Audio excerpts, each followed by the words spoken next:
जादुई ब्रेसलेट का पेड़। रतनपुर गांव में एक सोफी नाम की लड़की रहती थी, जिसके पिता राजू खेती का काम करते थे और उसकी माँ रमा सोफी की सौतेली माँ थी।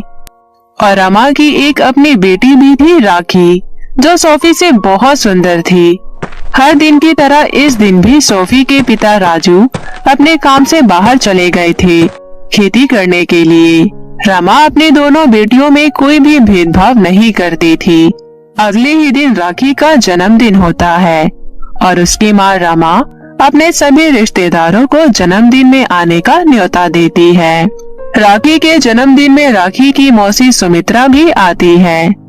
सुमित्रा दोनों बेटियों को देखकर अपनी बहन रमा को बोलती है, अरे दीदी रमा, तुम सोफी को हर जगह अपने साथ बाहर लेकर क्यों जाती हो?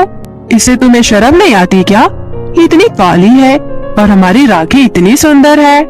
अरे नहीं नहीं सुमित्रा, मेरी तो दोनों ही बेटियां बहुत सुंदर है, भला मुझे क्यों शर्म आएगी? अरे नहीं नहीं दीदी, इसकी वजह से आपकी बाहर बहुत बेइज्जती होती है, आपको क्या पता। इतना बोलकर सुमित्रा वहाँ से चली जाती है और रमा सोच में पड़ जाती है और वो अपने सामने दोनों बेटियों को देखती है और फर्क महसूस करने लगती है। फिर अगले ही दिन से रमा दोनों बेटियों में फर्क करने लगती है।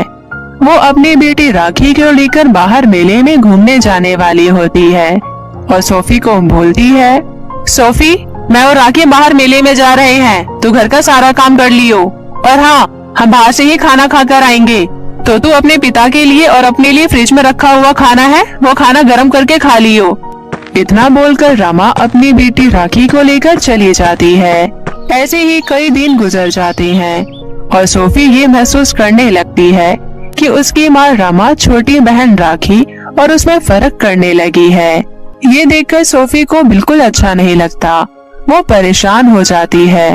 वो परेशान होकर बाहर एक नदी के पास जा पहुँचती है। उस नदी के पास से सोफी को एक पेड़ दिखता है। वो पेड़ बहुत ही बड़ा और चमकदार होता है।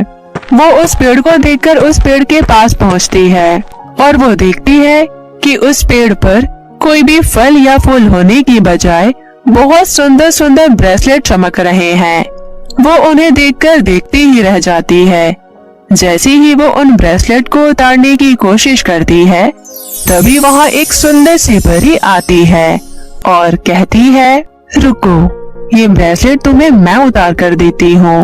वो परी उसे एक बहुत ही सुंदर ब्रेसलेट उतार कर देती है और परी कहती है, तुम परेशान मत हो, ये ब्रेसलेट तुम्हारी हर परेशानी को दूर कर देगा।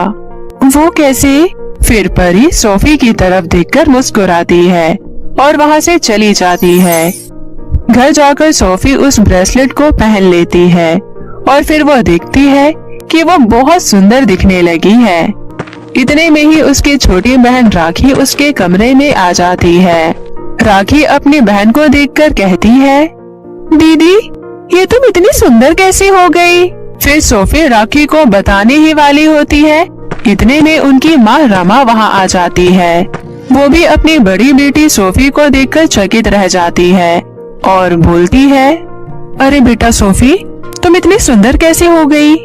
फिर सोफी अपनी माँ रमा को पीछे कुछ दिनों की सारी बातें याद दिलाती है कि कैसे वो उन दोनों में फर्क करने लगी थी। फिर वो परी और पेड़ की बात भी बताती है। सोफी की बात सुनकर रमा मन में ही सोचती है कि उसने सुमित्रा की बात को सुनकर अपनी दोनों बेटियों में भेदभाव किया, जो कि गलत है। उसे अपनी गलतियों का एहसास होता है और वो अपनी बेटी से माफी मांगती है और कहती है, बेटी, मुझे माफ कर दे, मैं किसी के बहकावे में आ गई थी। मेरी तो दोनों ही बेटी लाखों में एक है। मुझे माफ कर दे बेटी, मुझसे गलती हो गई। अरे नहीं माँ, आप मुझसे माफी मत मांगो। फिर उस दिन के बाद से तीनों खुशी खुशी रहने लगती हैं। तो मेरे प्यारे दोस्तों, कैसी लगी आपको जादुई ब्रेसलेट की कहानी? मुझे कमेंट करके जरूर बताएं और इसे अपने दोस्तों के साथ भी शेयर करें। और हाँ दोस्तों, अगर आपने अब तक मेरे चैनल को सब्सक्राइब नहीं किया है तो जल्दी से नीचे लाल बटन दबाकर अभी कर लें। तो मिलती हूँ मैं आप सभी से फिर किसी नई कहानी के साथ। तब तक के लिए आप अपना ध्यान रखें। बाय बाय दोस्तों।